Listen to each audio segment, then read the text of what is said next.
বেলাল তুমি বলো ওই মক্কার মোহাম্মদ বিন আব্দুল্লাহর হাতে নাকি তুমি কলেমা পড়ে মুসলমান হয়েছো রে? হযরত বেলাল হাবশী রাদিয়াল্লাহু তাআলা আনহু বলছে, জি হ্যাঁ হুজুর, আমি মোহাম্মদ বিন আব্দুল্লাহর হাতে বায়াত এবং মুরিদ হয়ে ইসলামে দীক্ষিত হয়েছি। বেরাদার মুআজ্জাজ সামিনে কেরাম হযরত বেলালকে বলা হলো কলেমাকে ছেড়ে দাও, কলেমাকে বর্জন করে দাও রে, না হলে তোমার মাথাকে দুই খণ্ড করব।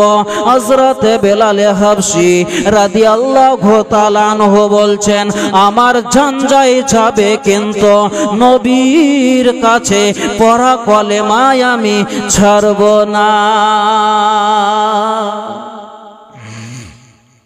জান যায় যাবে আর আমরা খালি মোদির ভয়ে কাঁপছি। বলছে এনআরসি শুরু হবে, কে বলছে বলে বাংলাদেশ তৈরি দিবে। মুরব্বীদের জান একবার লুকাই গেছে ভাই। কিন্তু এটা শুনে রাখুন, এটা ভারত কাউরির বাপের নয়। এই ভারতের সবচাইতে আপনি ইতিহাস খুলে দেখেন, ভারতের রাজা কোন বেঈমানের আর নয়, বরং ভারতের রাজা হচ্ছে আজমির শরীফের সরজমিনে যিনি শুয়ে আছেন সুলতানুল হিন্দ, হিন্দুস্তানের রাজা ও বাদশা খাজা মঈনুদ্দিন চিশতি। মোহাব্বতে বলতেন সুবহানাল্লাহ।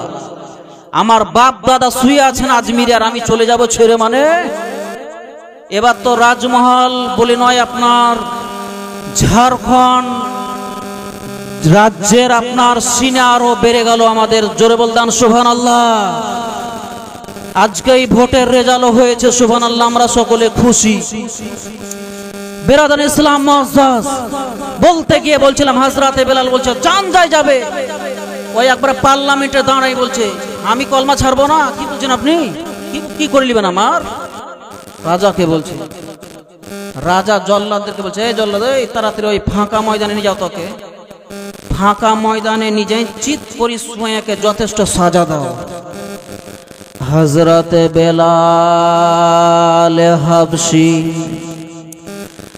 রাদিয়াল্লাহু তাআলা আনহুকে বাবা জল্লাদেরা দুটো হাতকে দুটো ঠ্যাংকে মজবুত করে বাঁধলো। বেরাদার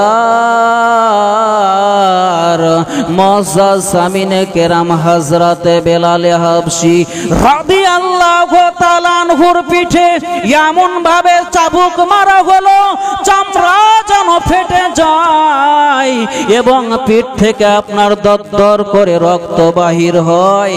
হযরতে বেলাল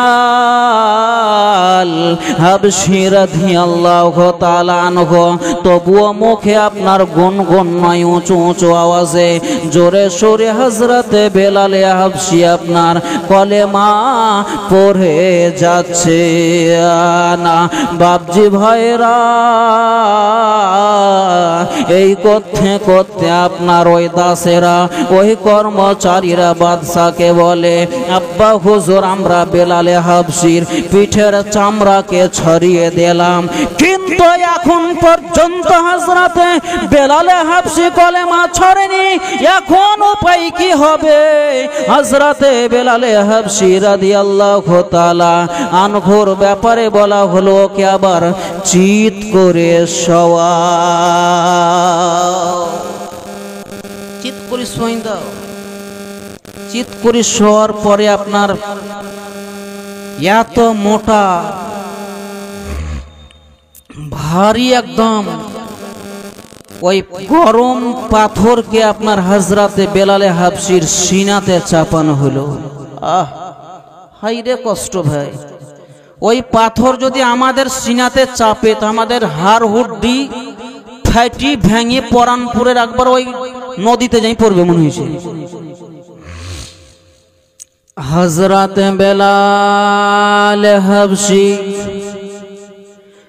দ্বিতীয় সাজা হলো, তবু হযরতে বেলাল হাবশী রাদিয়াল্লাহু তাআলা প্রতিমধ্যে বিরাজমান উনি কলেমা বর্জন করলেন না। এবার হযরতে বেলালে হাবশির দুটো ঠ্যাংকে মজবুত করে বাঁধা হলো। আর হওয়ার পরে আপনার নরম নয় বরং গরম বালিতে আপনার কুকুরের মতো টানাটানি করে। হযরতে বেলাল হাবশী রাদিয়াল্লাহু তাআলা আনহুর আপনার শরীর থেকে এত মোটা মোটা ফোসা হয়ে যায়, আর ফোসাগুলো আপনার কেটে আপনার দরদর করে পানি কখনো রক্ত বাহির হয়। তবুও হযরতে বেলাল হাবশী বলছেন, তোমরা আরো মানো রে, আমার জানটা চলে যাবে রে, কিন্তু ভুলেও আমি এই নবীর কলেমাকে ছাড়ব না। জবাবজি ভাইরা, হযরতে বেলাল হাবশী রাদিয়াল্লাহু তাআলা আনহু ওনার যেন শরীর কেটে ফেটে রক্ত দরদর করে বাহির হয়ে ওই স্থানটা পুরো লাল বর্ণের হয়ে গেল। তবুও হযরতে বেলাল বলেন, আমি নবীর কাছ থেকে যে কলেমা শিখলাম, নবীর কাছ থেকে যে কলেমা পড়লাম, আমি জীবনে কলেমাকে ছাড়ব না।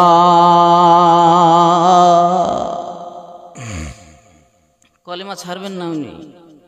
আর আমাদেরকে খালি চাকু যদি দেখায় রাইতে, চাকু খান খালি কেউ দেখালছে, বলছে বলে বল আল্লাহ দুই, তখন ভয়ে বলছে বলে হুঁ আল্লাহ দুই। আর কেমন সাহাবী ছিলেন, কোন ওয়াহাবী নয়।